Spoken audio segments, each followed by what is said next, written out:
In this video, I'm giving you my delicious red velvet cake recipe.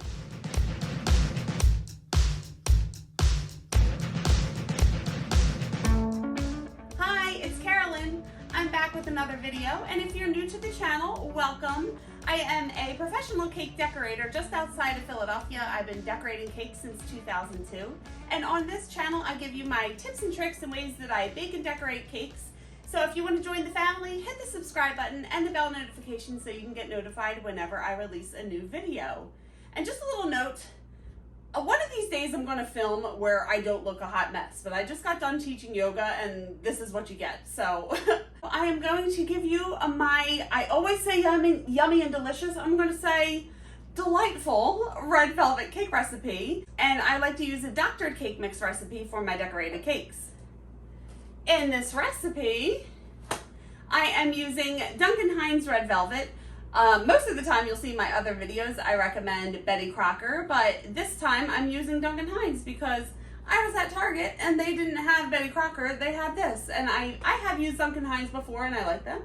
So you can use any boxed cake mix that you'd like, red velvet flavor. This is a 15.25 ounce box of cake mix.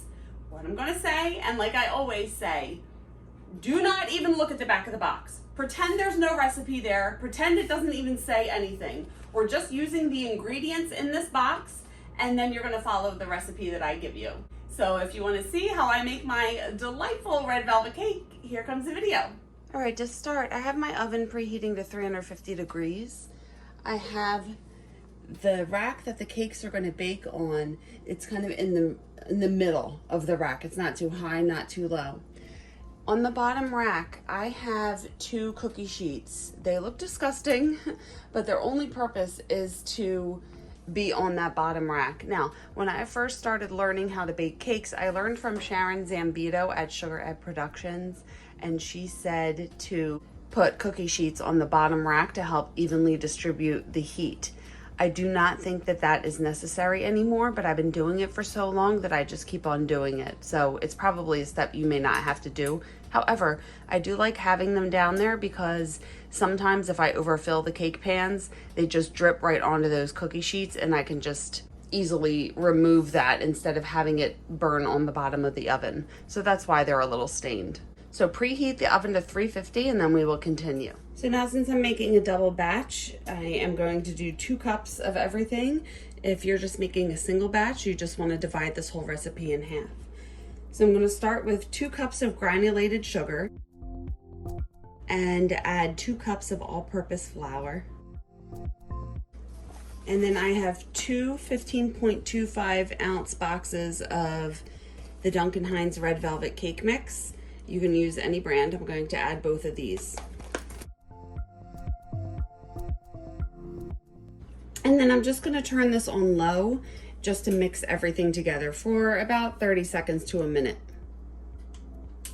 Would help if I plugged it in.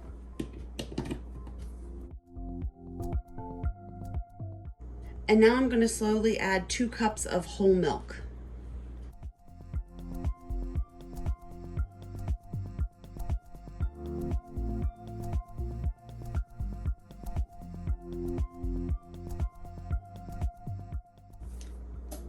I mixed that on low, just about 30 seconds until it was incorporated. I have 2 cups of full fat sour cream and add that to the mixture. And then mix that until it's incorporated, about 30 seconds.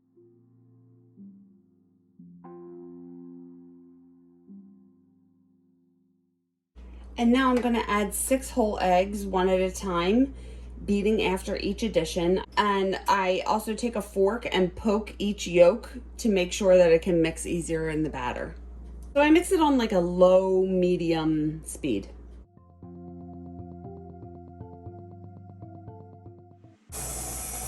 When I make a double batch, I find it necessary to lift the head up a little bit so it mixes the egg a little better.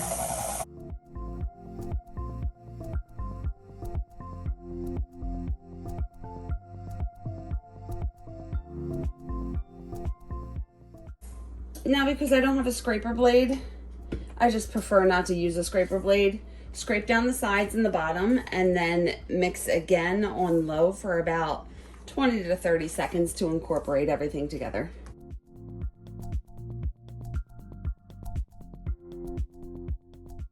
And then the last thing I add is a little bit of the Loran Oil Red Velvet Bakery Emulsion. It's delicious. So shake it up. You want to add about 1 tablespoon per box. So since this is 2 boxes, I'm doing about 2 tablespoons. I eyeball it.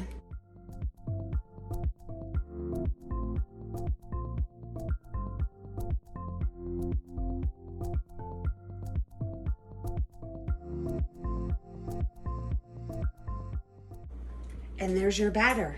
Let's put them in the cake pans. For the cake that I'm making, I need to fill 2 7-inch, 1 6-inch, and 2 4-inch pans. So before I fill my pans, I wipe the inside with some pan grease. So I have a little pastry brush here, dip it in the pan grease. I can link my recipe for this below. And you just want a thin coat of the pan grease all the way on the bottom and up the sides.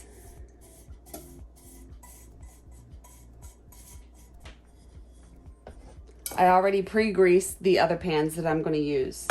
Usually when I make cakes, I bake in 2-inch high pans, but when I make a 4-inch cake, I bake it in a 3-inch high pan.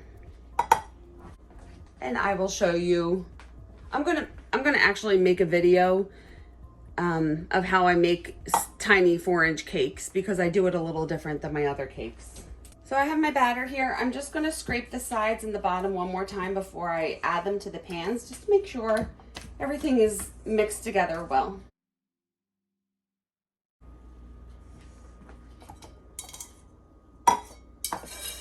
To start, I'll fill the 2-inch high pans. So you want them to be filled about 2/3 of the way full. Is my arm in the way the whole time I did that? Probably. Awesome.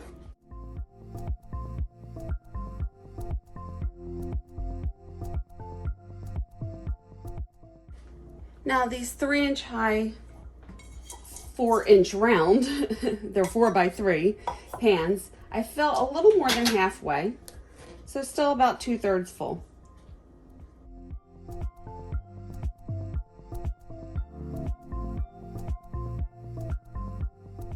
And then whenever I bake cakes, I put a nail, like a flour nail, in the middle.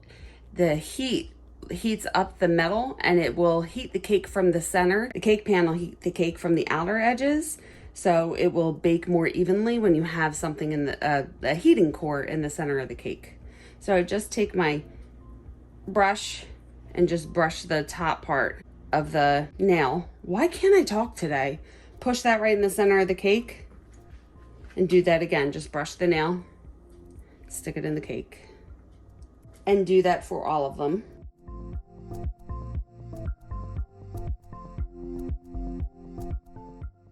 So I usually put the bigger cakes in the back, and then I'll have the 4-inch cakes up front, and I'm going to shut the oven and turn on the timer for about 35 minutes. Actually, I'm gonna do 30 minutes and then check the 4-inch cakes. All right, I just checked the 4-inch after 30 minutes and it still needs about 8 minutes left because it was still soggy in the middle. Okay, it's been about 38 minutes. Gonna check the 4-inch cakes. The toothpick came out clean on this one, so this one's done. For the other cake, it stuck to the toothpick just a little bit. It just needs about another minute before I take it out. And this one is done and it's ready to get wrapped up and go in the freezer. The other cakes need probably about 8 to 10 more minutes. So I will check back on those. Now I have an 18-inch wide roll of plastic wrap here.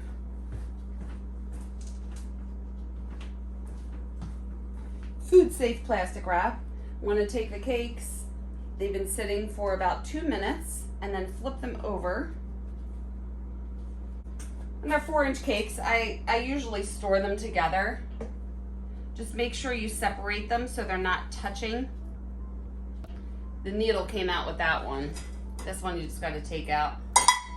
Okay, cut the plastic and gently wrap these up.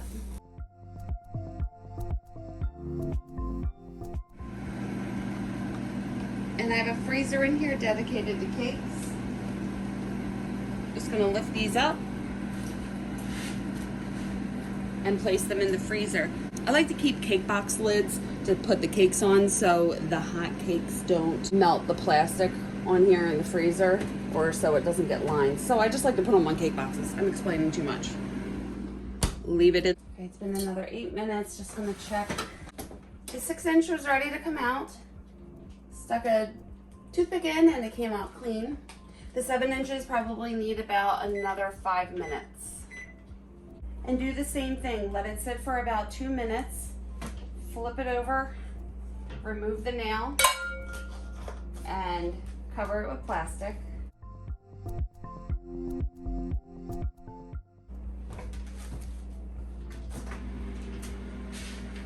And then place in the freezer with the other ones. And I'm gonna do that again with the 7 inches. I'm gonna wrap each one individually and then put it in the freezer. I only wrap the 4-inch ones and sometimes the 5-inch ones together, just so I don't waste so much plastic, but it's inevitable, whatever, I use a lot of it.